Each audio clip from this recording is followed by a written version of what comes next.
नमस्कार मित्रों, धर्म मीमांसा में आप सबका स्वागत है। कृष्णाय वासुदेवाय हरये परमात्मने प्रणतक्लेशनाशाय गोविंदाय नमो नमः। वसुदेव सुतं देवं कंस चाणूरमर्दनम देवकी परमानंदम कृष्णं वंदे जगद्गुरुम्। उद्धरेदात्मनात्मानं नात्मानं मौसादयेत् आत्मैव ह्यात्मनो बंधुर् आत्मैव रिपुरात्मनः। मित्रों, मैंने ये प्रारंभ में गीता का जो श्लोक कहा है वो आज के प्रसंग के संदर्भ में है। भगवान कहते हैं उद्धरेत आत्मनात्मानम। आत्मना यानी अपनी आत्मसत्ता, आत्मबल के द्वारा स्वयं ही अपना उद्धार करना चाहिए। अपनी अवमानना नहीं करना चाहिए। उद्धरेत आत्मनात्मानम नात्मानम अवसादेत, अपने को अवसाद में नहीं डालना चाहिए। आत्मैव ह्यात्मनो बंधुर आत्मैव रिपुरात्मना। आत्मा का बंधु स्वयं आत्म सत्ता या आत्मसत्ता का स्वरूप या आत्मचिंतन या आत्मबोध का स्वरूप ही है। और वही आत्मबोध अगर भिन्न विकृत हो जाए तो वो अपना सबसे बड़ा शत्रु है। तो इस समय हिंदू समाज में हिंदुत्व की चिंता करने वाले अच्छे खासे सुशिक्षित, संवेदनशील, भाव से सच्चे, मन से सच्चे, बुद्धि से बेहद कच्चे बहुत लोग हो गए हैं। वे अपनी समझ से हिंदू धर्म, हिंदू समाज, हिंदू राष्ट्र की प्रतिष्ठा चाहते हैं, पर उनकी सारी ही जो गति है, दिशा है कार्य की, वो हिंदू समाज को अवसादग्रस्त, आत्महीनता से भरा हुआ बना देने वाली है। क्या है, आजकल जिसको देखो तरह तरह से सब महान चिंतक हो गए हैं थोड़ा सा पढ़ के, लेकिन जो मूल शास्त्र है उसको नहीं पढ़ते।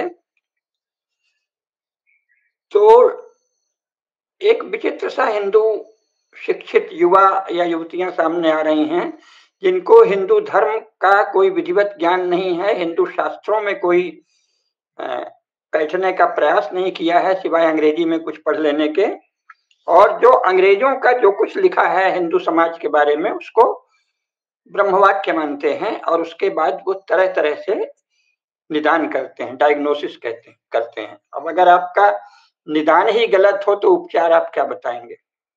पहली बात तो ये कि प्रश्न यही उठता है कि क्या कोई उपचार की आवश्यकता है या केवल कुछ पुरुषार्थ की आवश्यकता है? क्या हिंदू समाज रोगी है? किसके संदर्भ में रोगी है? कहाँ से तुलना करेंगे?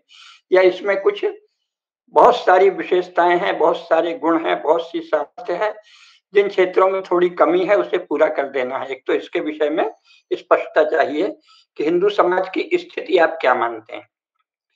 ये सब प्रकार से गौरव योग्य अनेक उपलब्धियों से भरपूर समाज है, और कुछ एक जो कमी रह गई हैं उन्हें पूरा कर देना है, ये मानते हैं, या कि एकदम ही गया गुजरा सबसे हारा हुआ, पिछड़ा हुआ समाज है और आप हमारे प्रेम के, हिंदू समाज से प्रेम के, इसकी चिंता कर रहे हैं। इसके विषय में स्पष्टता बहुत आवश्यक है, नहीं तो बहुत भ्रांति होगी। अभी कई लोगों ने 2-3 प्रश्न किए हैं YouTube में, वो चल रहे हैं। एक तो है कि आक्रांताओं से क्यों हारा हिंदू समाज। एक इस पे आ रहा है कि हिंदुओं में शत्रुबोध का अभाव है। इस पर एक पुस्तक भी आ गई है, आत्मबोध शत्रुबोध करके, और तरह तरह से उस पर वीडियो भी बन रहे हैं। अब इसमें कुछ बातें बहुत महत्वपूर्ण हैं जिनकी ओर हम आपका ध्यान आकर्षित करते हैं। एक तो ये शुभ बात है कि अपने समाज की चिंता करने वाले पढ़े लिखे लोग पर्याप्त अच्छी संख्या में निकल रहे हैं। वो केवल अपना कृष्णोदर परायण नहीं है, अपना पेट पालना, अपने परिवार का पालना, जीवन के बहुत ही छोटे इतने से लक्ष्य रखना, उसी में डूब जाना, उसी में जीवन बिता देना और ऊपर से गर्वित रहना, ऐसे नहीं है। थोड़ा समाज के विषय में सोचते हैं, हिंदू राष्ट्र के विषय में सोचते हैं, और विश्व का भी कुछ अध्ययन करने का प्रयास करते हैं, तो ये बहुत ही शुभ बात है। लेकिन इसमें क्योंकि वो लोग जो करते हैं उन्हीं के लिए ये हमारा आज का यह वार्ता का वीडियो है। वो ये है कि सोचना चाहिए मित्रों,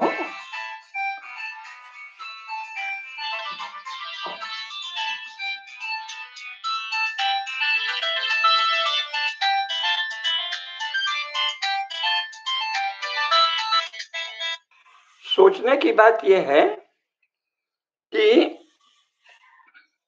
आप किससे तुलना कर रहे हैं। ये जब जब आप प्रश्न करते हैं कि आक्रांताओं से हिंदू क्यों हारा, तो किनको आक्रांता मानते हैं, और हिंदू की आपके समाज, आपकी बुद्धि में, आपके चित्त में, आपके मन में, आपके संज्ञान में छवि क्या है। हिंदू कोई राष्ट्र है, समाज है, जन है, प्राचीन काल से है कि अभी हुआ है, और जिनसे आप हारने की बात सोचते हैं उनका अस्तित्व कितना पुराना है, तो प्रायः ईसाइयत और इस्लाम की बात कही जाती। सभी जानते हैं कि 8वीं शताब्दी से पहले तो ईसाइयत की कोई हैसियत दुनिया में थी नहीं। स्वयं यूरोप में वो धीरे धीरे बढ़ा है। हम लोगों ने अपनी अन्य वार्ता में बहुत अच्छे से बताया है, और यूरोप हिस्ट्री करके जो नॉर्मन डेविस की पुस्तक है उसमें भी उसका, वो तो स्वयं एक क्रिश्चियन लेखक के द्वारा, लेकिन विद्वान लेखक है, उनके द्वारा लिखी गई है, और उसमें उन्होंने, यहाँ वो पुस्तक है नहीं तो मैं दिखा देता, नॉर्मन डेविस की पुस्तक है यूरोप हिस्ट्री, उसमें उन्होंने खुद ही पूरा बताया है कि कहाँ कहाँ पहला तो 9वीं शताब्दी से लेकर 16वीं शताब्दी तक धीरे धीरे यूरोप में क्रिश्चियनिटी फैली है, और फिर उसी समय 15वीं 16वीं से ही उसका प्रचंड विरोध होने लगा। वैसे तो शुरू से लगातार विरोध हुआ, जिन्हें वो पैगन कहते हैं, उन्होंने काफी प्रतिरोध किया। खैर, तो मुख्य बात यह है कि लगभग 1200 साल का फैलने का क्रिश्चियनिटी का थोड़ा थोड़ा इतिहास है, क्रमिक। असल में तो वो दुनिया में फैले हैं केवल 17वीं शताब्दी से। 17वीं शताब्दी के पहले विश्व में वो कोई खास फैल नहीं पाए। यूरोप में फैले हैं 11वीं 12वीं से ज्यादा उल्लेखनीय।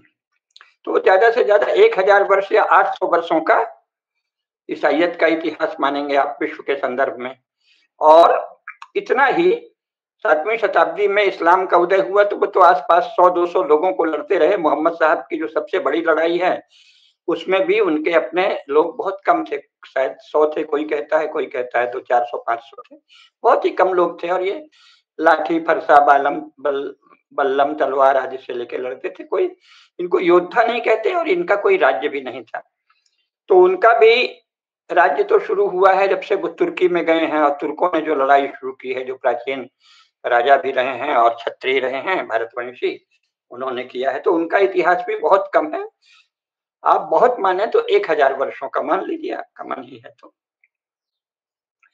सवाल यह है कि ये तो 1000 वर्ष या 1200 वर्ष, जो भी आपको बहुत ज्यादा प्रेम है उनसे, तो 1200-1400 वर्ष कह लीजिए, उतने वर्षों में फैला हुआ एक मतवाद है ना। अस्तित्व तो नहीं है, व्यक्ति तो नहीं, समाज तो नहीं है। तुर्की में कभी फैले, फिर अफगानिस्तान में फैले, ईरान में फैले, तो सब अलग अलग समाज हैं। आज भी कोई अपने को एक समाज तो नहीं मानते। एक समाज मानते तो एक राष्ट्र होते, या एक राष्ट्र का प्रयास कर रहे होते।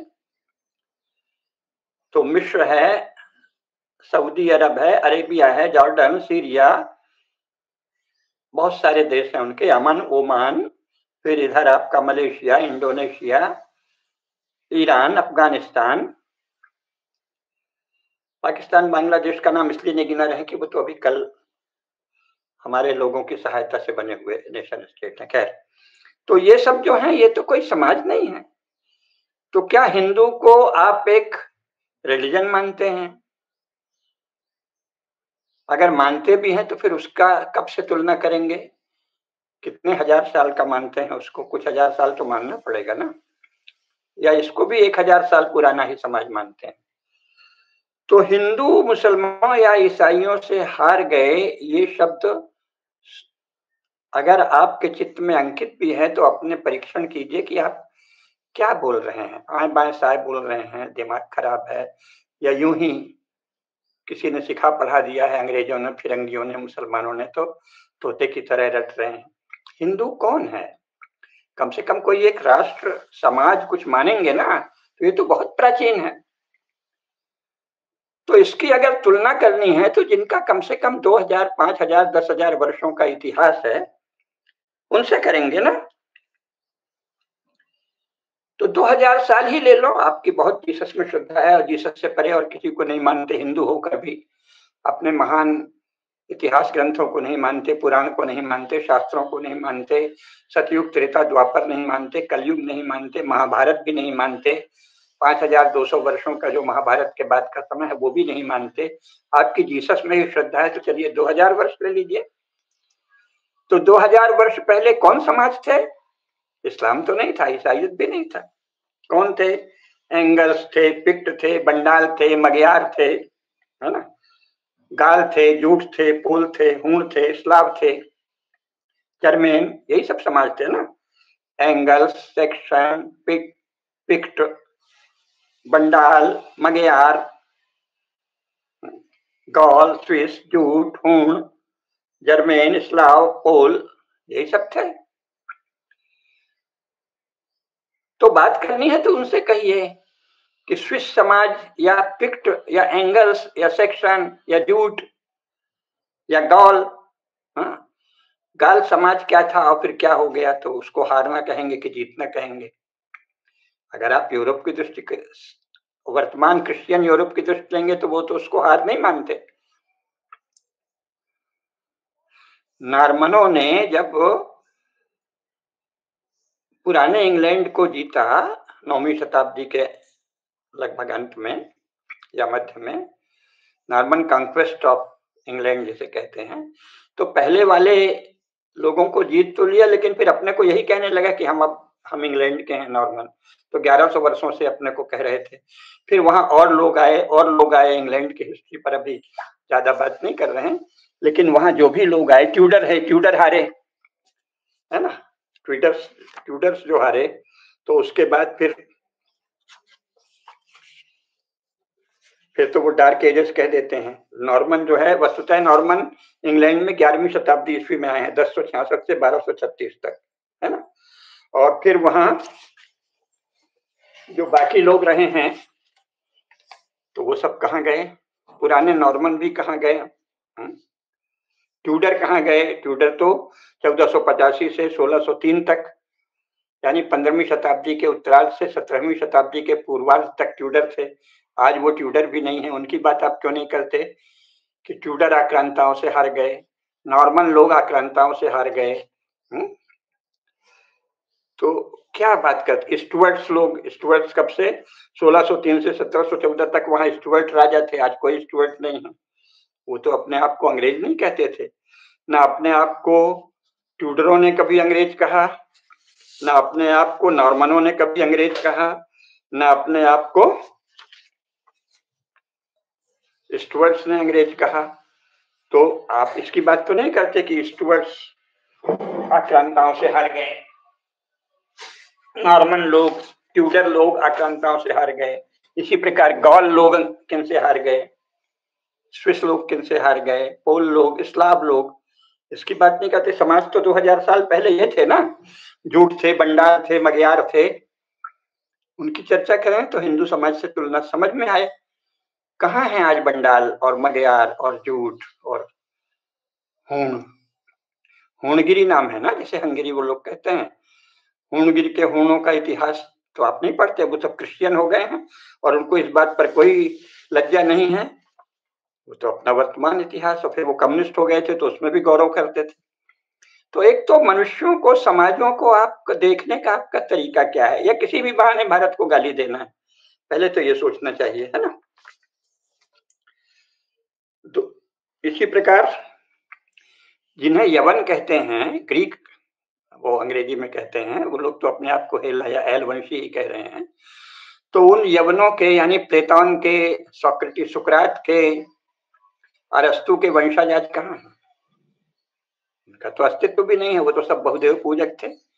उनके देवता ऐसे ही थे, चंद्रमा, सूर्य, शुक्र, गुरु, बृहस्पति, ये सब उनके देवता थे। और भी तरह तरह के देवता थे। आज तो उन देवताओं की पूजा नहीं करते, उस संस्कृति की बात नहीं करते। बहुदेववाद, आत्मा, परमात्मा, पुनर्जन्म, किसी को नहीं वो मानते थे। आज जो ग्रीक क्रिश्चियन है वो किसी को नहीं मानते। तो वहां तो ऐसी चर्चा नहीं होती कि प्लेटो, एरिस्टोटिल, सोक्रेटिस के वंशजों की हार का क्या कारण है, कोई बात नहीं होती। तो हम क्या बात करते हैं, प्राचीन चीन है, प्राचीन चीन में तो हिंदू धर्म ही था, लेकिन चलिए उसको विवादास्पद बना दिया, तो बौद्ध था, तो बौद्ध धर्म आज कहाँ है चीन में? उस पर तो नहीं कहते कि बौद्ध चीन हार गया। मंगोल भी था बहुत वर्षों तक, बहुत बड़ा क्षेत्र मंगोल था, तो मंगोलों की आक्रांताओं से हार के कारण इस पर कोई पुस्तक, इस पर कोई चिंतन आप नहीं करते। ब्रह्मदेश में भी सनातन धर्म ही था, तो ब्रह्मदेश के सनातनी आज कहाँ हैं? ब्रह्मदेश वो लोग तो अपने को ब्रह्मदेश का ही निवासी कहते थे, ऐसे बहुत से हैं। प्रश्न ये है कि क्या कसौटी है? इस्लाम और ईसाइयत जो एक तरह के उन्मत्त मतवाद हैं, वो कोई समाज तो नहीं है। इस्लाम नामक कोई समाज दुनिया में नहीं है, और क्रिश्चियनिटी नामक भी कोई समाज दुनिया में नहीं है। संसार में कोई क्रिश्चियन समाज नहीं है, क्रिश्चियन नेशन नहीं है उस अर्थ में कि एक नेशन हो, अनेक नेशन है जो क्रिश्चियन अपने को कहते हैं, कोई समाज तो नहीं है। तो क्रिश्चियन तो आपको बात करनी चाहिए कि कौन क्रिश्चियन, इंग्लिश क्रिश्चियन के, फ्रेंच क्रिश्चियन के, जर्मन क्रिश्चियन, जो भी उनका है। और दूसरी बात, ये तो कोई धर्म नहीं है, पंथ है, लेकिन एक तरह का पैशाचिक पंथ है, समूह है। परंपरागत पदावली में कहें तो 10 दल हैं। तब प्रश्न ये होना चाहिए कि 10 दलों ने सनातन धर्म का या हिंदू धर्म का या हिंदू समाज का या हिंदू राष्ट्र का कितना नुकसान किया, कितनी हानि की, कितना क्षत विक्षत किया, और उसकी मरम्मत कैसे करें है? उसको ठीक कैसे करें, ये बात करनी चाहिए ना। तो पहले तो आपका प्रश्न ही अगर गलत है, निदान ही गलत है, तो उपचार कहां से सही होगा? बात ही करनी थी तो फिर भारत में इन सबके तो राज्य हैं ना, अपने आप को क्रिश्चियन कहने वाले राज्य हैं कई, और अपने आप को मुस्लिम या इस्लाम का मानने वाला कहने वाले कई राज्य हैं। तो भारत में अगर कोई प्रश्न उसकी तुलना में उठाना ही है, तो क्या उठाना चाहिए कि हिंदू राजाओं के राज्य का विलोप किसने किया, कैसे हुआ, क्यों किया? ये प्रश्न उठना चाहिए ना, कि भाई ये जो हिंदू राजा थे, जिन्होंने हिंदू राज्य और हिंदू राष्ट्र बना रखा था, उनके राज्य का विलोप किसने किया, क्यों किया? अब जब आप सही प्रश्न करेंगे तो उत्तर मिलेगा। तो भारत की समस्या क्या है? हिंदू राज्य का विलोप, हिंदुओं का कोई राज्य नहीं है। ये प्रश्न है ना, कि हिंदू कैसे हारे, हिंदू कैसे हारे? भाई आप मानसिक रूप से अपने आप को विवेकवान और स्वस्थ बनाकर ही तो प्रश्न करेंगे, नहीं तो क्या चल रहा है? कुछ भी बोल जा रहे हैं। वैचारिक अराजकता की कोई सीमा है? उसको समझना सीखिए, है ना। भारत में सही प्रश्न क्या होगा? संसार में कुछ लोगों के, अपने को मुसलमान कहने वालों के राज्य हैं, जो उन्होंने वहां के समाजों को हरा कर किया है। ईरानियों को, पारसिकों को हरा कर इस्लामी राज्य आया। तुर्कों को, जो पुराने तुर्क क्षत्रिय थे सनातन धर्मी, उनको हरा कर इस्लामी राज्य आया, उनको तो नष्ट करके आया है। ऐसा नहीं है कि वो अपनी परंपरा को बनाए रहते हुए कोई मुसलमान नहीं हुआ। पारसिक लोग जिन देवताओं को पूजते थे, अग्नि को पूजते थे, उसको पूजते पूजते मुसलमान हो गए हों, ऐसा तो नहीं है। या अफगानिस्तान जिसे कहते हैं, अफगान लोग, वो जिन देवी देवताओं को, मान्यताओं को, शास्त्रों को पूजते थे, उनके अपनाते हुए मुसलमान हो गए हों, ऐसा तो नहीं। तो उनके राज्य का विलोप हुआ और वहां मुस्लिम राज्य हो गया। तो पहले ये समझना चाहिए। तो प्रश्न करना हो तो भाई हिंदू राज्य का विलोप किसने किया, हिंदू राज्य का विलोप किसने किया, उस पर अगली बार कोई बात करेंगे, या आज ही समय रहा तो देखेंगे कि हिंदू राज्य का विलोप तो हिंदुओं के ही अपने को राजनीतिक कहने वाले लोगों ने किया है। तो प्रश्न तो ये होगा ना कि हिंदू राज्य का विलोप भारत में क्यों हुआ और कैसे हुआ, किसने किया? ये प्रश्न न करके आक्रांताओं से कबारा, आप भाई जिन्हें आप आक्रांता कहते हैं, उनके सेवक हैं, एजेंट हैं, क्या है, आपकी क्या समस्या है, ये सोचना चाहिए, है ना। अगर ये नहीं सोचेंगे तो एक निरर्थक बहस में पड़ जाएंगे। दूसरी बात, फिर हिंदू की पहचान के बारे में स्पष्टता रखनी होगी कि आप हिंदू किसे कहते हैं। क्या जिनके हिंदू नाम हैं वो सब हिंदू हैं। तो बहुत से कम 10 लाख से लेके 1 करोड़ तक ऐसे लोग हैं जो हिंदू नाम रखते हैं और वो क्रिश्चियन हैं। राहुल गांधी, राहुल भी नाम हिंदू है, गांधी भी उपाधि हिंदू है और वो क्रिश्चियन है। सोनिया गांधी क्रिश्चियन है, प्रियंका गांधी क्रिश्चियन है। तो नाम से तो हिंदू की पहचान नहीं होगी, केवल नाम से, है ना। फिर आप कहेंगे कि जिनमें हिंदू होने का आत्मगौरव हो वो हिंदू हैं। तो राहुल गांधी तो क्रिश्चियन है, उसमें तो नहीं है, लेकिन कम्युनिस्टों में भी हिंदू होने पर आत्मगौरव नहीं है। और जो दलित अपने को कहते हैं, उनके जो नेता हैं, दलित नाम का कोई समाज नहीं है, दलित अपने को कहने वाली कोई भी जात नहीं है भारत में, लेकिन उनके कुछ नेता दलित दलित रखते हैं, उनको भी आत्मगौरव नहीं है। तो हिंदू की कोई पहचान तय करनी पड़ेगी ना। फिर आप शायद कहें जो मूर्ति पूजक है वो हिंदू है, तो आर्य समाजी तो मूर्ति पूजा नहीं करते, ब्रह्म समाजी भी नहीं करते थे। तो हिंदू की क्या पहचान है? केवल नाम हिंदू की पहचान नहीं है, कुछ और चाहिए। केवल आत्मगौरव का अभाव जिसमें हो वही हिंदू है, ये भी आप नहीं कह सकते, है ना। क्योंकि बहुत से जो हिंदू हैं उनमें से आजकल बहुत आत्मगौरव का अभाव दिखता है। और अगर कहें कि आत्मगौरव हिंदू की पहचान है, तो कम्युनिस्ट और अपने आप को दलित नेता कहने वालों में तो बिल्कुल आत्मगौरव नहीं है हिंदू होने का। तो हिंदू की क्या पहचान? मूर्ति पूजा को हिंदू की पहचान करेंगे या एक देव पूजा को करेंगे? अगर एक देव पूजक है तो फिर बहुदेव उपासक करोड़ों करोड़ हिंदू हिंदू नहीं रह जाएंगे। और अगर आप एक देव पूजक को हिंदू होना कहेंगे, तब तो आर्य समाज, ब्राह्मण समाज, ऐसे थोड़े से ही लोग हिंदू बचेंगे। तो ये सोचना होगा ना कि आप हिंदू किसे कहते हैं। या यूं ही हवा में एक बात चल रही है, या किसी संगठन ने, किसी पार्टी ने, किसी आइडियोलॉजी ने हिंदुत्व की बात की थी इसलिए हिंदू कहते हैं क्या? विश्व हिंदू परिषद ने भी हिंदू की ऐसी परिभाषा कर दी है कि चारवाक को मानने वाले और कम्युनिस्ट और नास्तिक सबके सब हिंदू हैं। जाति का विरोध करने वाले तो हिंदू है ही हैं। जाति का अर्थ है हमारे जो सब गौरवशाली कुल हैं, उन कुलों का अपना इतिहास है, उन कुल समूहों का, हमारे सभी कुल समूहों का इतिहास है और गौरवशाली इतिहास है। उन सब की निंदा करने वाले भी आपके अनुसार हिंदू हैं। अच्छा, लेकिन वो सारे कुल समूह जो इधर हिंदू हिंदू कह के हल्ला करते हैं और हिंसा जगाते हैं, उनके सबकी अपनी पुस्तकें हैं। मैं देख रहा हूं, कोलों का इतिहास, तो बैगाओं का इतिहास, तो जिन्हें अनुसूचित जातियां कहते हैं उनमें से एक एक जाति अपना इतिहास लिख रही है। आजकल उसका सार्वजनिक नाम लेना तो समस्या हो जाता है। बहन जी की जाति है, मायावती बहन जी की, और भी जातियों के इतिहास लिखे जा रहे हैं, सब गौरवशाली इतिहास, है ना।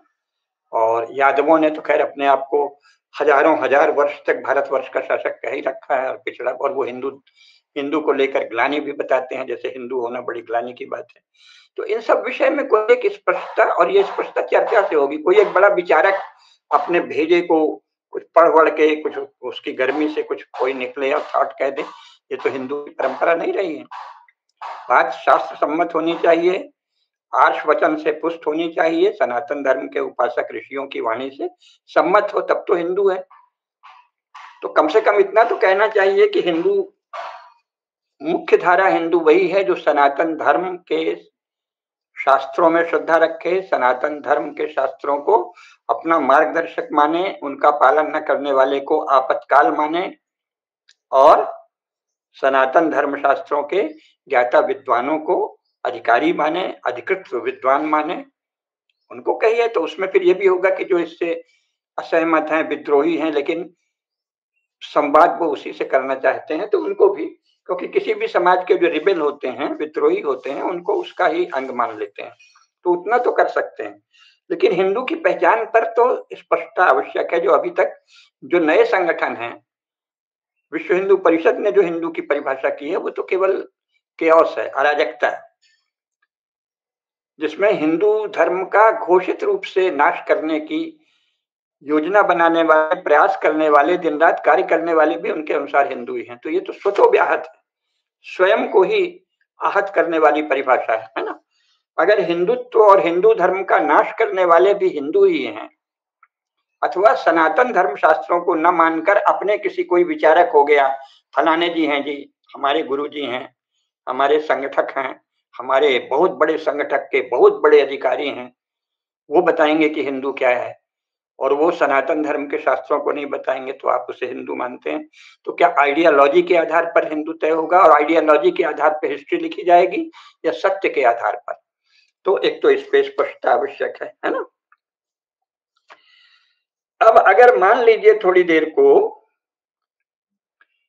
कि मोटे तौर पे जो लोग ये बहस उठा रहे हैं, हम मान लेते हैं कि उनको वो बोलते समय ज्यादा विचार नहीं करते, पर उन्हें ये ध्यान है कि सनातन धर्म में जिनकी श्रद्धा है, हमारे सभी देवी देवताओं में जिनकी श्रद्धा है, अपना पूजा पाठ की पद्धति कुछ भी हो, लेकिन जो देवी देवताओं के प्रति श्रद्धावान है, निंदा नहीं करते, हिंदू मंदिरों की जिन्हें चिंता है, धर्म केंद्रों की चिंता है, हिंदू मंदिरों के रक्षक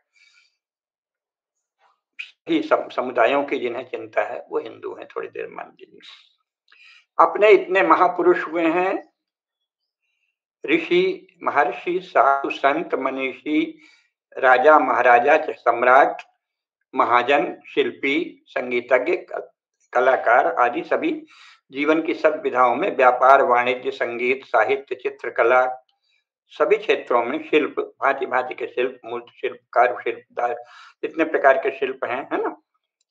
धातु शिल्प, धातुओं के फिर अनंत रूप हैं, सबके अपने विशेषज्ञ हैं, इतनी बड़ी धारा है। इन सब परंपरागत शिल्प रूपों, परंपरागत ज्ञान रूपों, परंपरागत जीवन रूपों, परंपरागत जीवन शैलियों को जो अपना मानते हैं, अगर आप ये मान लेते हैं कि वो हिंदू हैं, तो उन हिंदुओं की चिंता आपको इतनी ही है ना कि यहाँ बीच में मुसलमान या ईसाई आ गए। कुछ लोग तो अलेक्जेंडर से शुरू कर देते हैं, हम तो हारते ही रहे हैं। माने संसार में कोई दस्यु, एक तो अलेक्जेंडर के समय का हमने अपनी पुस्तक लिखी ही है, हमारी और प्रोफेसर कुसुमलता केडिया जी की पुस्तक है, आप में से शायद किसी ने उसे पढ़ा हो तो जानते ही हैं। 2 पुस्तकें हैं, कभी भी पराधीन नहीं रहा है भारत, उस कभी भी पराधीन नहीं रहा है भारत, उसमें हमने स्पष्ट बताया है कि अलेक्जेंडर की असलियत क्या है। लेकिन आपको नहीं जानना है, आक्रांताओं से हारा। अरे अगर आप मानते ही हैं, एक तो अलेक्जेंडर का स्वयं तत्कालीन यवन में कोई इतिहास नहीं है, मकदूनिया में कोई उसका समसामयिक इतिहास नहीं है, भारत में किसी भी प्रकार से कोई इतिहास नहीं है कि वो आया था। उस समय के इतने बड़े साम्राज्य थे भारत में, वहां कहीं नहीं लिखा है कि कोई आया था। मालव साम्राज्य था ईसा से काफी पूर्व, कनिष्क महाराज का शासन था, सातवाहन साम्राज्य था, मौर्य साम्राज्य था, गुप्त साम्राज्य था, जो भी आप अलग अलग जो साम्राज्य रहे हैं, कहीं तो चोलों ने, चालुक्यों ने, पांड्यों ने, चेरों ने, पल्लवों ने, राष्ट्रकूटों ने, किसी ने तो लिखा होता, किसी ने नहीं लिखा है। होयसलों ने, कलचुरियों ने, गंगवंशों ने, सेवन यादवों ने, किसी ने नहीं लिखा कि कोई अलेक्जेंडर आया था। वर्धन वंश ने नहीं लिखा, किसी ने भी नहीं लिखा, गौड़ वंश ने नहीं लिखा। अच्छा, आप फिर भी कह रहे हैं, चलिए थोड़ी देर को आपकी आदत पड़ी है कि जो विदेशी बोले, खासतौर से जो यूरोप के लोग बोले वही सत्य है, तो वो भी क्या कहते हैं कि सिंधु नदी तक आया और वहां से लौट गया। तो क्या संसार में कोई भी दस्यु दल कभी कोई गड़बड़ ही नहीं करे, और करेगा तो मुंबई में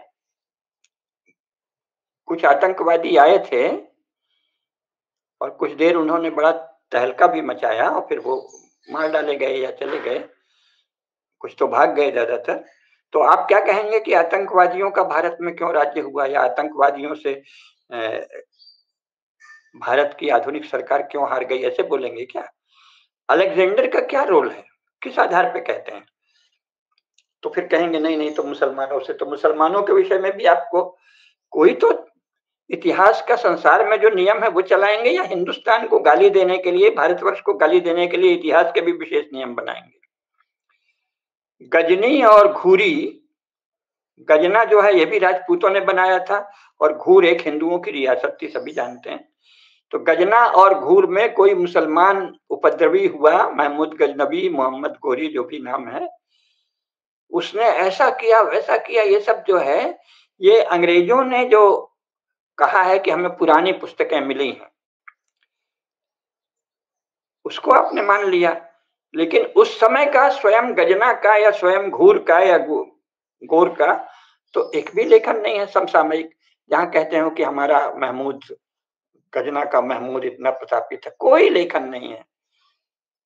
घूर का हमारा गोरी, हमारा मोहम्मद इतना महान योद्धा था, कहीं कोई नहीं। न वहां साम्राज्य के लक्षण है। प्रोफेसर कुसुमलता केडिया जी के यूट्यूब वीडियो देख लीजिए तो पता चलेगा कि जो लोग उनकी विजय की गप्पे मारते हैं वो कितने हास्यास्पद हैं, कैसी गप झूठ लिखा जाता है। उन्होंने तो बताया है कि कैसे दुर्गम पहाड़ हैं, फिर नीचे घाटियां हैं, पहाड़ हैं, पहाड़ पार करके वो कहते हैं घोड़े में आया। तो महमूद गजनबी या गोरी कैसे आ सकता था घोड़े में? वहां तो घोड़े आज भी नहीं जा सकते। तो क्या ऊंटों में आया? तो इतने ऊंट कहाँ थे? और ऊंट भी पहाड़ पे इतने चढ़ सकते हैं क्या? ऊंट तो रेगिस्तान में चलते हैं और घोड़े मैदान में चलते हैं। थोड़ा बहुत चढ़ाई चढ़ लेंगे, लेकिन इतना लगातार कुछ भी गप में, कुछ भी गप में। इतने को लूट के ले गया, स्त्रियों को ले गया, बांध के ले गया, जंजीर में ले गया, बहुत बड़ा घंटा ले गया। वो घंटा किस पे लादा था, सब केडिया जी ने अपने यूट्यूब वीडियो में बताए हैं, वो सुन लीजिए। गप्पे पहली नजर में ही जो झूठ और गप्प दिखती है, उसको आप इसलिए दोहरा रहे हैं कि आपको भारत की निंदा करनी है या आत्मनिंदा करनी है। हो सकता है आप अपने आप को हृदय से हिंदू मानते हैं, लेकिन आपको कोई मनोरोग हो गया है क्या? गजनी और घूर का कोई प्रमाण नहीं है। बाबर तो एक मामूली सा आदमी था, उसके जो तथा बाबरनामा एक जाली पुस्तक है जो बाद में रची गई, ये सभी लोग जानते हैं जो भी अध्येता है। लेकिन कुछ लोगों को उसी को प्रमाण मानने की आदत है, रोग है, बीमारी है, तो वो भी पढ़ लें। बाबर ने भी कहीं नहीं लिखा है कि मैंने खनवा की लड़ाई जीती। बाद में किसी ने कुछ लिख दिया 200 साल बाद उसके बाबर के, तो आप वो प्रमाण हो गया। तो ये क्या चल रहा है? समकालीन कोई प्रमाण न होने पर भी गजनी ने जीता, घूरी ने जीता, बाबर ने जीता। अरे भाई, आपको आप किस कहा किस दुनिया में रह रहे हैं? अकबर के समय राज्य रहा तो अकबर का राज्य, एक तो अकबर स्वयं राजपूतों का लड़का था, सब जानते हैं। कोई 12-14 महीने में तो कोई लड़का नहीं होता। हुमायूं जब चला गया है अपनी पूर्व पत्नी को वहां रख के, बाद में उसने दूसरी शादी कर ली, उसको अपनी फिर से तो पत्नी नहीं बनाया। और उस पूर्व पत्नी को छोड़ के जब गया है, उसके 12-14 महीने बाद एक लड़का हुआ जलाल। तो जलाल जो है वो तो राजपूत का लड़का था ना, अमरकोट के, तो इसलिए उन्होंने उसे रख लिया। लेकिन आपको लगा है फिर भी राजपूतों ने उससे क्यों सहयोग किया? क्योंकि वो राजपूतों का ही लड़का था, उनका अपना लड़का था। ठीक है, सोचे मुसलमानों से उस समय का कोई नेशन स्टेट तो था नहीं, उन्होंने सोचा इसके द्वारा हम अपना राज्य बढ़ा लेंगे। तो शुरू में जितना बड़ा, छोटी सी जागीर जो उसकी थी फतेहपुर सीकरी और आगरा के आसपास, उससे कितना बड़ा राज्य तो आमेर का था, जयपुर का था, जोधपुर का था। कितने बड़े बड़े राज्य हैं। आप उनको उनका गुलाम बताते हैं इसलिए कि उन्होंने तत्कालीन राजनीति के राजनीतिक सहयोग से वो किया, साथ दिया। और अकबर किस मुसलमान, अकबर जो बड़ी लड़ाइयां जीता है वहां सब तो राजपूतों को भेजता था ज्यादातर, है ना? उदय सिंह जो राजपूत हैं, उन्होंने शिवाजी से सबसे बड़ा युद्ध किया, और जोधपुर नरेश ने और जयपुर नरेश ने, महाराजा सारी औरंगजेब के समय में भी मिर्जा राजा जयसिंह जो हैं वो मुख्य सेनापति थे ना। तो राजपूत आपके अनुसार हिंदू नहीं थे, और वो कम देशभक्त थे या कम धर्मनिष्ठ थे उस समय, अभी नेशन स्टेट तो था नहीं। तो उन्होंने अपने हिसाब से जो भी राजनीतिक समीकरण किए वो सब आपके अनुसार हार है। और स्थिति क्या थी? स्वयं अंग्रेजों ने क्या नक्शा छापा है? अंग्रेजों के नक्शे छपे हुए हैं, उसी के आधार पे तो सब चल रहा है। तो अंग्रेजों ने क्या नक्शा छापा है?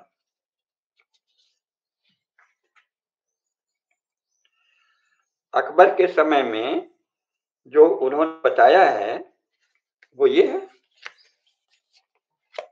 अंग्रेजों का छपा नक्शा है। ये देखिए, ये है अकबर की किंगडम उनके अनुसार, जहां की उनके सहयोगियों के द्वारा, यानी अकबर की जागीर। और इससे बड़े कितने कितने बड़े अंश हैं। ये इतना ये जो भारत है, यही भारत है, यही इसी के बल पे वो बादशाह हो जाएगा। ये यहाँ से ये, और ये जो है, ये यहाँ तो कहीं अकबर का शासन नहीं है, फिर भी आपके अनुसार अकबर हिंदुस्तान का बादशाह है। पागल आप किसी भी कोने से नहीं है, इसलिए ये नहीं कहा जा सकता कि आपको पागल खाने भेजना चाहिए। तो फिर क्या कहा जा सकता है, आपको धिक्कारना चाहिए, है ना, अथवा आपसे अनुरोध करना चाहिए कि थोड़ा सोचिए, इस पाप से बचिए। पितृपक्ष है, इसमें अपने अपने महान पूर्वजों की ऐसी निंदा मत करिए, आप कितने बड़े नरक में जाएंगे। जिन महान पूर्वजों के प्रताप के कारण राजपूतों के सहयोग के बाद भी अकबर का कुल शासन बस इतना रहा और शेष शासन इतना था हिंदुओं का। राजपूतों के राज्य थे, राजपूतों के ही राज्य अकबर के राज्य से बड़े हैं। आप किस दुनिया में रह रहे हैं। फिर गुजरात है, गोंडवाना में रानी दुर्गावती से एक बार किसी तरह वो जीत गया, तो आप लोग उसको बता रहे हैं गोंडवाना तो अभी 18वीं शताब्दी तक गोंडवाना राज्य में गोंडों का राज्य था। कहां से बोल रहे हैं। विजयनगर साम्राज्य है, गोलकोंडा है, इन सब जगह कौन है, सब जगह तो हिंदू हैं, और कहीं कहीं कोई मुस्लिम जागीरदार भी हैं, तो उसको वो भी नहीं मानते उसको बादशाह। और आप हिंदुस्तान का बादशाह बता दें, इसलिए कि वो कुछ अपने आप को मार्क्सिस्ट कहने वाले कुछ मुसलमान हिस्टोरियन ने और कुछ आत्महीनता से ग्रस्त और हिंदू धर्म से द्वेष करने वाली रोमिला थापर जैसे लोगों ने कह दिया, तो आपने मान लिया। इरफान हबीब और उनके चेलों ने कह दिया और आपने मान लिया, और फिर इसके बाद आप चिंता भी करने लगे कि आक्रांताओं से क्यों हारा हिंदू। तो ये क्या है, किस दुनिया में रह रहे हैं। तो ये एक बात सोचना पड़ेगा कि क्या कोई रोग है, कोई खुजली है, कोई समस्या है। हार का क्या अर्थ है आपके अनुसार। कब हारे हम। अकबर तो बिना राजपूतों के कुछ कर ही नहीं सकता था, तो उसको उनको भी गुलाम बताएंगे। सोचिए, अगर वो राजपूत आज आ जाएं तो वो सबसे पहले शायद एक ही तलवार में उन सब लोगों का सर धड़ से अलग कर देंगे जो कह रहे हैं कि राजपूत राजा अकबर के गुलाम थे। है कोई राजपूत ऐसा जो अपने आप को कह सके कि हाँ, हम अकबर के गुलाम थे। कैसी बात कर रहे हैं, तो ये सब क्या बोल रहे हैं। तो इस तरह से सोचना चाहिए। और जो क्रिश्चियन आए हैं जिनसे आप कह रहे हैं हार गए, तो क्रिश्चियन तो हाथ जोड़कर भीख मांगते हुए आए, भाई हमें व्यापार करने दो। और जो कुछ भी उन्हें मिला है, सबसे पहले तो काली मिर्च और दूसरे मसालों के व्यापार से मिला है। अब वो व्यापार के भारतीय व्यापारियों जैसे स्वस्थ श्रेष्ठ व्यापारिक नियमों से चलने वाले नहीं थे, गए गुजरे थे, डकैत छिनैत थे, दस्यु दल थे, वो अलग बात है। लेकिन वो आए तो व्यापार करने थे। और इसके बाद उन्होंने जो जालसाजी छल से एक हिस्से में कुछ कब्जा किया, तो उसके बाद भी जो अंग्रेज आए हैं ये झूठ उड़ाते हुए कि सारे यूरोपियों की हत्या कर रहे हैं 1857 में पंडित लोग, है ना। ईस्ट इंडिया कंपनी मुख्यतः पंडितों की सेना मानी जाती थी ना तब तक। मिलिट्री का इतिहास है, इस समय मेरे पास नहीं है, वो पूरा गजट है। इसमें लिखा है कि कितने प्रकार के ब्राह्मणों की अलग अलग कंपनियां हैं, और उन ब्राह्मणों के भोजन, यानी वो दुर्गम पर्वत हिमालय इलाके में भी जाते हैं तो केवल सीधा लेके जाते हैं, अन्नाहारी ही हैं, कोई मांस नहीं खाता। और वो दतून कैसे करते हैं, नहाते कैसे हैं, स्वपाकी हैं, इस सब का वर्णन तो स्वयं ईस्ट इंडिया कंपनी के लोगों ने किया है, आप पढ़ लीजिए। और उन्होंने सहयोग किन कारणों से दिया। उस समय तो उन्होंने ये नहीं कहा था कि हम मालिक हैं। और 1857 में जो अचानक आए हैं, तो विक्टोरिया ने यही घोषणा की है कि अपने हिंदू राजा जिनसे हमारी संधि है और मुसलमान नवाब जिनसे हमारी संधि है, उनके सहयोग से आज हमने कंपनी के द्वारा कब्जाए गए इलाके में आज से अपना शासन संभाल लिया है। और आज से मेरा भतीजा जो है, कजिन, वो इस इलाके का, जो हमारे द्वारा कब्जाया हुआ इलाका है, इसका पहला वायसराय होगा। यही कहा है। और 1947 में उन्हें जाना पड़ा, जब पता चल गया कि अरे ये तो इनका इरादा तो कुछ और है। लेकिन इस बीच उन्होंने हिंदुओं की बहुत बड़ी टीम कह सकते हैं भारत में, अपने समर्थकों की, अपनी शिक्षा के प्रति, अपने ज्ञान के प्रति आकर्षित और मुग्ध हिंदुओं की बहुत बड़ी टीम तैयार की, उनको अधिकार दिए, उनको ओहदा दिया और वो उसी में मुग्ध हो गए। तो चिंता करनी है तो ये कहिए कि भारतीय ज्ञान के प्रति हीनता कुछ हिंदुओं में कब फैली, इस पे बात कर सकते हैं ना। हिंदू धर्मशास्त्रों के प्रति दिखाऊ आदर होते हुए भी प्रमाण भावना हिंदुओं में कब लुप्त हुई। हिंदू धर्म के प्रति श्रद्धा की कमी और ईसाई राजाओं के प्रति श्रद्धा का अतिरेक हिंदुओं के एक वर्ग में कब हुआ, ये सब प्रश्न कर सकते हैं ना। इसको नहीं करते तो फिर उनको आक्रांता तो मत कहिए भाई। अगर कोई चिंता ही है तो ये कहिए कि इस्लाम और ईसाइयत भारतवर्ष में सफल कैसे हुआ। शक्तिशाली योद्धाओं और शक्तिशाली राजाओं के राज्य के होते हुए भी भारत में इस्लाम सफल कैसे हुआ, और क्रिश्चियन इस्लाम एक अंश तक, सीमित अंश तक, थोड़े अंश तक, अल्प अंश तक सफल कैसे हुआ। तो फिर आप कहिए ना ये बात कि इतना अंश भी हमें सहन नहीं। तो जो ऐसा कहे उसकी कोई टीम होनी चाहिए, उसकी कोई पार्टी होनी चाहिए, या उसका कोई एक समूह समुदाय होना चाहिए। कौन है ऐसा जो मुसलमानों को सहन नहीं करता भारत में? एक राष्ट्रीय स्वयंसेवक संघ बना था, वो तो आजकल कह रहा है एक ही डीएनए। तो मुसलमानों को होने को हिंदू समाज के लिए ग्लानिकारक, हीनता फैलाने वाला, आत्मग्लानि फैलाने वाला मानने वाला वस्तुतः कौन है? पहले तो मैं चाहता हूं कि आप लोग भी सोचें, हम भी ढूंढें। हमें तो कोई नहीं मिलता। राष्ट्रीय स्वयंसेवक संघ के सरसंघ चालक तो उनसे गले मिल रहे हैं। तो मुसलमानों से गले मिलना अगर आज 21वीं सदी में हिंदुत्व के लिए वर्जित नहीं है, तो उस समय जब उनकी कोई हैसियत ही नहीं थी और सोचते थे कि चलो इनसे कोई काम ले लेंगे, सेवा ले लेंगे, उनसे मिलना निंदनीय कैसे होगा? और फिर वो आक्रांता कैसे हुए और हम उनसे हार कैसे गए? हिंदू राजाओं ने जो शुरू में इस्लाम को संरक्षण दिया, उस पर बात कर सकते हैं कि वो देना गलत था।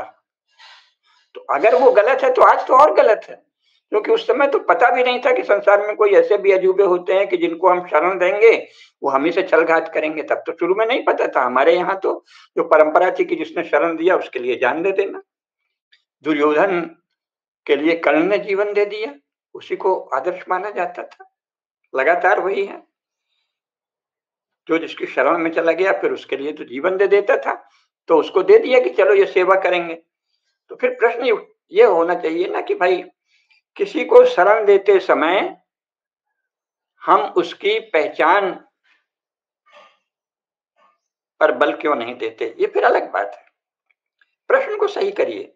हिंदू राजाओं ने इस्लाम को मानने वाला, अपने को बताने वाले लोगों को जगह क्यों दी, ये प्रश्न करिए। ये ठीक है, ये उचित नहीं था।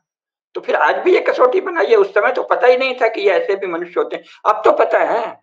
अब तो पता है कि कितना भी उपकार करो, कितना भी एहसान करो, कितना भी उनको सुविधाएं दे दो, कितनी भी शक्ति दे दो, वो अंत में आस्तीन के सांप, जैसे एक मुहावरा कहते हैं, जो भी कह लो वो आपको ही डसेंगे, आपके ही भीतर जहर फैलाएंगे, आपके समाज को नष्ट करेंगे। मौका लगते ही आप बहनों बेटियों से दुराचरण करेंगे, बलात्कार करेंगे, संपत्ति लूटेंगे, घरों में आग लगाएंगे। अब तो पता है। तो पहले घोषित करने का कोई एक संगठन तो बनाइए, कोई एक समूह बनाइए जो कहे कि मुसलमानों से किसी भी प्रकार का संपर्क पाप है, राष्ट्रद्रोह है। ऐसे करिए तो मानते हैं। ये क्या है, आकांक्षाओं से कम हम क्यों हारे? यानी आप ग्लानि भरना चाहते हैं। आप में सत्यपूर्ण आह्वान का साहस नहीं है। सच तो यह है कि मुसलमानों से जो व्यवहार बार बार हो रहा है उससे जो भी जिसमें थोड़ा भी हिंदुत्व है और अगर उसमें राजनीतिक चेतना भी है तो उसको ये मांग करनी चाहिए कि भारत में सर्वत्र मुसलमानों की बस्तियां अलग हो, हिंदुओं से पूरी तरह अलग हो। एक भी मुसलमान को किसी भी हिंदू बस्ती में घर मिलने का अधिकार नहीं होना चाहिए, क्योंकि भाई बाद में लड़ते हैं, उसको आप सुंदर शब्दों में करिए, देखिए बाद में लड़ाई झगड़ा होता है, मारपीट होती है, आगजनी होती है, ये अपने को सही ठहराते हैं, दूसरे इनको बहुत ही गलत कहते हैं। इस शांति और व्यवस्था रखने के लिए ये आवश्यक नियम होना चाहिए कि किसी भी हिंदू बस्ती में एक भी मुसलमान नहीं रहेगा। इतना तक तो आप मांग नहीं करते। आक्रांताओं से हम क्यों हारे? वो कौन आक्रांत है भाई? आपने जिसको शरण दी वो आक्रांता है? केरल में जो मस्जिद बनाने दी, रहने दिया, वो आक्रांता कहलाता है क्या? या भारत के राजाओं ने और भारत के व्यापारियों ने जिन ईसाइयों को काली मिर्च और दूसरे मसालों का व्यापार करने दिया, उसको आक्रांता कहते हैं क्या? बाद की घटनाओं को अतीत में जोड़ देंगे, आप यही कहना चाहते हैं? ये कौन सा संसार का किस प्रकार का इतिहास लेखन है, किस प्रकार का विचार है, किस प्रकार का आत्ममंथन है?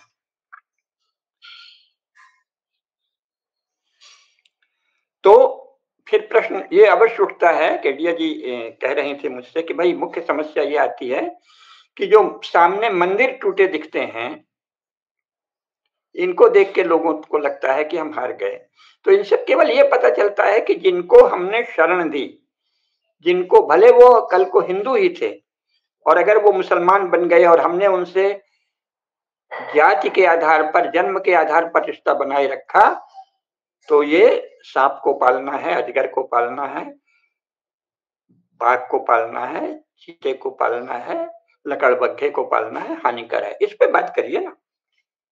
और बात करनी है तो ये कि ऐसे लकड़बग्घों को, चीतों को, सांपों को, अजगरों को हिंदू समाज क्यों पालता है, इस पे बात करिए। क्योंकि इसके तो प्रमाण है ना कि वो हिंदू ही थे। ये देखिए, मध्य प्रदेश के राज्यपाल रहे थे कुंवर महमूद अली खां। उन्होंने स्वयं एक पुस्तक लिखी है, मोहम्मद अली खां का वंश वृक्ष। इसमें बताया है कि कैसे उनके पूर्वज जो हैं पंवार और चौहान थे, चौहान और पंवारों से ऐसे भरे पड़े हैं। तो वो हमारी जाति के हैं, चलो मुसलमान बन गए तो कुछ नहीं, ये बहुत चला है। और उनके यहाँ ये इसमें इन्होंने ये भी बताया है कि चालीहा भी पढ़ते हैं इस्लाम के अनुसार, और फिर हरिद्वार हर की पैड़ी जाते हैं, बाकी जगह जाते हैं, श्राद्ध भी करते हैं, तिरही भी करते हैं, वार्षिक श्राद्ध भी करते हैं। इन्होंने स्वयं अपना क्या बताया है महामहिम राज्यपाल महोदय ने?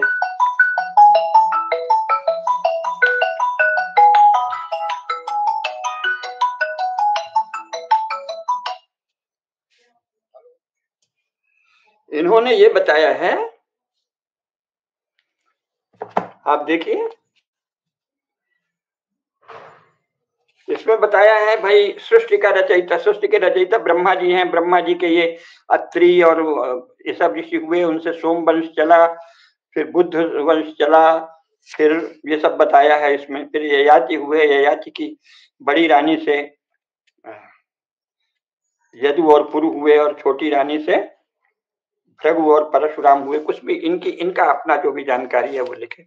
ययाति के 4 पुत्र इन्होंने दिए हैं, है ना, यदु, पुरु आदि जो भी उस समय थे। यदु वसुतः उस समय हम लोग सब जानते हैं महाभारत में, लेकिन जो इन्होंने लिखा है, फिर भृगु ऋषि की वंश दी है, वशिष्ठ मुनि का वंश दिया है, फिर परमारों का दिया है, परमार ऋषि कैसे हुए, अपने आप को परमार और चौहान कहा है, परमार राजा के पुत्र, चौहान राजा के पुत्र, अपना वंश वृक्ष यही सब बताया है।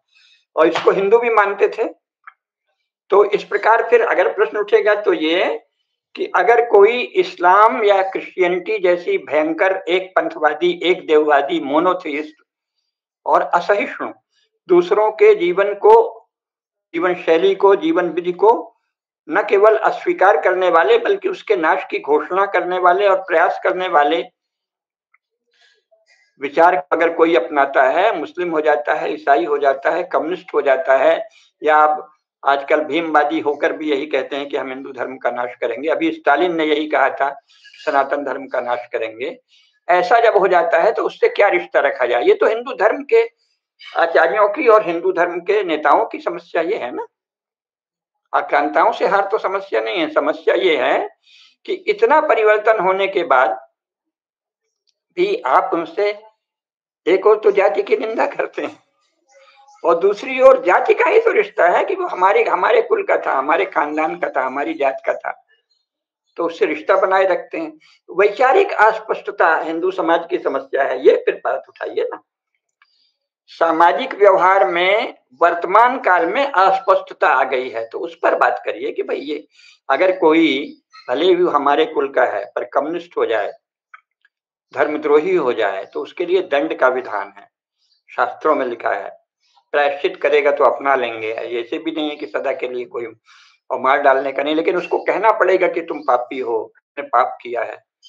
ये तो बंद हो गया। पापियों से ये कहना कि तुमने पाप किया है और प्रायश्चित करो, हिंदू समाज का तो यही तरीका था, वो तो बंद है। कोई कम्युनिस्ट हो गया, कोई मुसलमान, किसी ने अपने को मुसलमान कह दिया, अच्छा बलपूर्वक बनाया गया है, तो फिर घर वापसी का, वो तो घर वापसी वाला तर्क ठीक है, आजकल हमारे संगम चैनल वाले काफी कर रहे हैं, बहुत अच्छा है। अभी मुझे नाम नहीं याद आ रहा उस बच्चे का, बहुत अच्छा काम कर रहा है, काफी बड़ा फंड इकट्ठा किया है, वो ठीक है, घर वापसी तो कर सकते हैं अगर आप कर सकें तो। लेकिन सत्य बोल के ही घर वापसी करिए कि भाई आप, या तो आप कहिए कि हमारे साथ बलपूर्वक हुआ, अब हमको समझ में आ गया है कि सत्य क्या है, सनातन धर्म, हम उसको अपना रहे हैं, तो ठीक है।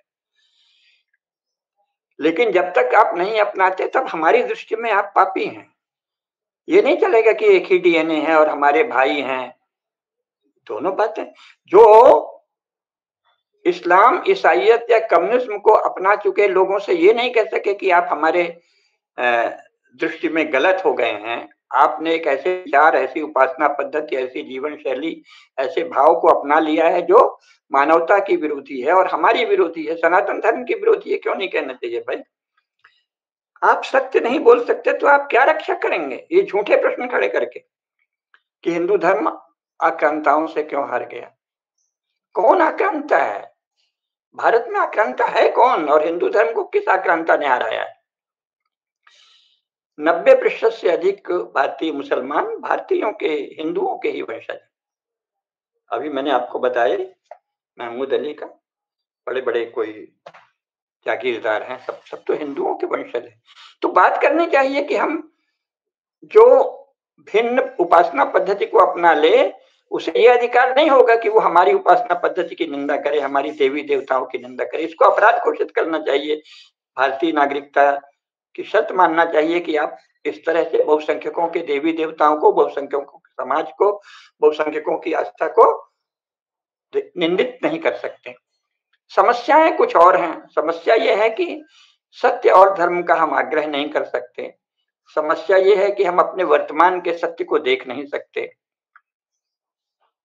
और एक दूसरा चला है, उस पर अलग से भी विस्तार से बात करेंगे, कि शत्रुबोध नहीं है।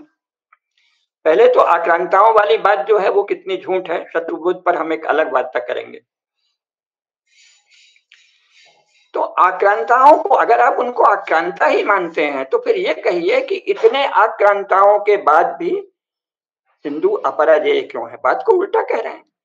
जिन आक्रांताओं ने इंग्लैंड को नष्ट कर दिया, फ्रांस को नष्ट कर दिया, जर्मनी को नष्ट कर दिया, स्विट्जरलैंड को नष्ट कर दिया, हंगरी को नष्ट कर दिया, पोलैंड को नष्ट कर दिया, चेकोस्लोवाकिया को नष्ट कर दिया, यूगोस्लाविया को नष्ट कर दिया, रूस को नष्ट कर दिया, चीन को नष्ट कर दिया, अफगानिस्तान को मुसलमान बना दिया, ईरान को मुसलमान बना दिया, मध्य एशिया में जो बौद्ध देश थे उनको मुसलमान बना दिया।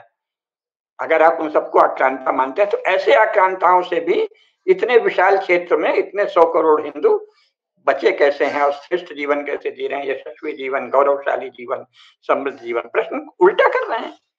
आक्रांताओं से क्यों आ रहा? उल्टी बात है। अगर आप उन्हें आक्रांता ही मानते हैं, हम तो उनको दस्युदल मानते हैं, लेकिन आक्रांता है, तो आक्रांताओं से कैसे बचे रहे? जिस समय विश्व का बहुत बड़ा भाग आक्रांताओं की चपेट में आ रहा है, आक्रांताओं के द्वारा धर्मांतरित हो रहा है, रूपांतरित हो रहा है, उस समय हम इतनी बड़ी संख्या में सनातन धर्म के प्रति निष्ठावान क्यों हैं? तब समस्या ये आएगी कि जो धर्मांतरण हो रहा है वो कैसे रोका जाए। मूल समस्या तो धर्मांतरण की, कन्वर्जन की है। उस कन्वर्जन को रोकिए कि इतना भी कन्वर्जन क्यों हुआ, उसको भी समाप्त करें। लेकिन पहले अपना आत्मगौरव तो रखिए। इतनी विशाल संख्या में हम हैं। और जो कुछ हुआ है वो राज्य के द्वारा हुआ है। पाकिस्तान अभी बना था ब्रिटिश राज्य, और उसके एजेंट मोहनदास करमचंद गांधी और जवाहरलाल नेहरू ने योजना पूर्वक पाकिस्तान बनवाया। और लोगों का, हिंदुओं का ध्यान नहीं जाए कि हम इतना बड़ा देशद्रोह कर रहे हैं, इसलिए दंगा करा दिया, भयंकर दंगा, जिसमें हिंदू मुसलमान मारे गए। बहुत सारे हिंदू अकारण निर्दोष हिंदू, मुसलमानों को तो चलो उन्माद था कि हमारा मजहब करा जाएगा, हिंदुओं को तो कोई उन्माद नहीं था। आपने निर्दोष, शांत, सदाचारी, धर्मपरायण हिंदुओं को मरवा डाला अंग्रेजों की सेवा में। और उससे बना है पाकिस्तान और बांग्लादेश जो वर्तमान में बना। और हमारे राजाओं का यह हाल है कि अगर आपने उसको तोड़ा भी, बड़ा गर्व कर रहे हैं कांग्रेसी, तो आप उन्हें भारत की मुख्य धारा में शामिल नहीं कर सकते थे। उसको भारत में करना था, और वहां सनातन धर्म की शर्त रखनी थी कि हम आपकी रक्षा तभी करेंगे जब आप सनातन धर्म का अनुसरण करें। तो राज्य धर्म से उदासीन, धर्मनिरपेक्ष लोगों के हाथ में क्यों चला गया है, इस पर चिंता करने की बात है। हिंदू राज्य भारत से विलुप्त कैसे हुआ, हिंदुओं के राज्य भारत से विलुप्त कैसे हुए, ये प्रश्न किसने किया, तो पता चलेगा कि हिंदुओं ने ही किया है। किस लोभ से किया है? अंग्रेजों से सत्ता का हस्तांतरण पाने के लोभ से गांधी और नेहरू ने किया, पाकिस्तान और बांग्लादेश बनवाया। तो उस पर चलना चाहिए ना कि लोभियों ने कर दिया तो उसको कैसे सुधारें। अब जो कर दिया, आप कालगति को नहीं रोक सकते, हो गया। लेकिन भविष्य को सही दिशा देने के लिए अतीत का सही आकलन आवश्यक है। तो ये कहना कि आक्रांताओं से हिंदू क्यों हारा, ये बुद्धि का विपर्य है, बुद्धि दोष है, और एक निरर्थक मुख्य विषय से बात को अगर आप, बुद्धि दोष नहीं है तो फिर मूल विषय से समाज को भटकाने की एक कोशिश है, जो कि गलत कोशिश है। आज अभी इतना ही कहेंगे। आक्रांताओं से हिंदू नहीं हारा, इतने सारे आक्रांताओं के बाद भी हिंदू इतना विशाल संख्या में अभी भी बना है और एकीकृत है। इतना विशाल कोई भी एक नेशन स्टेट नहीं है। 100 करोड़ लोगों का कौन सा नेशन स्टेट दुनिया में, कोई नहीं। अलग अलग उसके विचार हैं, और इसी को तोड़ने की कोशिश हो रही। और उस तोड़ने की कोशिश में सहायक बनती हैं ये झूठी बहसें कि आक्रांताओं से हिंदू क्यों हारा। मतलब आप उसमें दोष बता रहे हैं। जो गौरव के योग्य है, गर्व के योग्य है, जिसकी जय जयकार बोलनी चाहिए, जिसके गुणों का बार बार मनन और कीर्तन करना चाहिए, जिसको देखकर आपके भीतर पुलक पैदा होना चाहिए, उत्साह पैदा होना चाहिए, अहोभाव पैदा होना चाहिए, धन्यता का भाव पैदा होना चाहिए, आत्मगौरव पैदा होना चाहिए, गर्व पैदा होना चाहिए, उसको, उसमें हीनता, आप में हीनता आ गई है और वो हीनता समाज में फैला रहे हैं। तो और आपको अपने धर्म में श्रद्धा नहीं है, धर्मशास्त्रों में श्रद्धा नहीं है, महाकाल में श्रद्धा नहीं है, सनातन धर्म के इतने बड़े विजय, इतना बड़ा अद्भुत पराक्रम, इतने आक्रांताओं के बाद भी हम इतने अक्षत हैं, हम इतने वैभव संपन्न हैं, और जो कुछ भी कमी है वो हमारे ही कुछ लोगों के द्वारा पापपूर्ण आचरण करना, अनुचित कार्य करना, राजद्रोह करना, राज्य को तोड़ने के लिए विश्वासघात करना, राज्य के लोभ से शत्रु से मिल जाना, अगर वो शत्रु ही हैं तो। अगर ईसाई और मुसलमान शत्रु हैं तो वर्तमान भारत के वो शत्रु क्यों नहीं, किस आधार पर वो शत्रु नहीं है, फिर इसकी विवेचना होनी चाहिए। आप फिर उन्हें नागरिकता कैसे दे सकते हैं? अगर ईसाई और मुसलमान भारतवर्ष के या हिंदू धर्म के शत्रु रहे हैं, तो फिर हिंदू लोग मुसलमानों और ईसाइयों के साथ कैसे जी सकते हैं? ये प्रश्न उठाना चाहिए, और ये प्रश्न आवश्यक है। सरसंघ चालक मोहन राव भागवत जब मुसलमानों के पास जाते हैं तो ये प्रश्न क्यों नहीं उठाते? वो नहीं उठाते तो अन्य उठाएं, लेकिन कोई तो उठाए कि भाई हम आपके साथ कैसे रह सकते हैं जब आप दिन में 5 बार अपने को इतना श्रेष्ठ बताओगे और हमारे धर्म को अपालनीय बताओगे, पालन योग्य नहीं बताओगे। जब आप कहोगे कि हम सारे देश को क्रिश्चियन बना देंगे या सारे देश को मुसलमान बनाएंगे, तो हम कैसे रह सकते हैं? तो इसका अर्थ है कि राज्य और बौद्धिक बहसें, एकेडमिक्स जिन लोगों के हाथ में है वो धर्महीन है, उनमें धर्म के प्रति आत्मभाव, गौरव भाव नहीं है, उनको धार्मिक होने का कोई गौरव नहीं है। तो फिर उनके गर्व का विषय क्या है? इसीलिए मैंने कहा कि हिंदू से उनका आशय क्या है। देह भी नहीं, क्योंकि जैसे मैंने बताया नाम भी कोई पहचान नहीं है। नाम तो आजकल राहुल गांधी सहित 1 करोड़ के करीब ईसाइयों ने हिंदू नाम रखे हैं। तो क्या क्या पहचान है? अगर आपको धर्म के प्रति गौरव भाव नहीं है और उस धर्म पर चोट करने वाले से आप सीधा प्रश्न भी नहीं पूछ सकते कि भाई धर्म हमारे लिए मुख्य है, हम आपके साथ कैसे रहें, नहीं रह सकते। ये दो टूक वचन कहने में दिक्कत है, वार्ता करने में, संवाद करने में दिक्कत है। उसकी बजाय हिंदुओं में हीनता फैलाना है। नहीं नहीं जी, आक्रांताओं से आप क्यों हारे? आप ये कहना चाहते हैं कि भाई आप तो हारे ही हैं तो और हार जाओ। तो प्रश्न को सही समझें। सही प्रश्न के लिए ज्ञान आवश्यक है, और ज्ञान अगर है तो उस पर खड़े होना, अड़ना आवश्यक है। सत्य से बचकर झूठी कल्पनाएं, झूठी मनोरचनाएं, झूठी परिकल्पनाएं, झूठा निदान, झूठे निरूपण इतिहास का, उससे तो आप धर्म की हानि करेंगे, राष्ट्र की हानि करेंगे, अपनी भी हानि ही करेंगे। यही कहना है। अगला विषय जो शत्रुबोध को लेकर है, उस पर भी हम अपनी अगली वार्ता करेंगे कि ये शत्रुबोध क्या बला है और उसको कैसे गलत ढंग से कहा जा रहा है। अभी से उसका एक शब्द में परिचय दें। हिंदुओं में शत्रुबोध भरपूर है, हर हिंदू में शत्रुबोध है। इसलिए शत्रुबोध को समस्या बताना अज्ञान है, मूर्खता है, निपट मूर्खता है। इस पर अगली वार्ता करेंगे।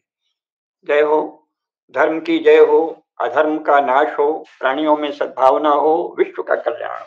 नमः पार्वती पतये, हर हर महादेव।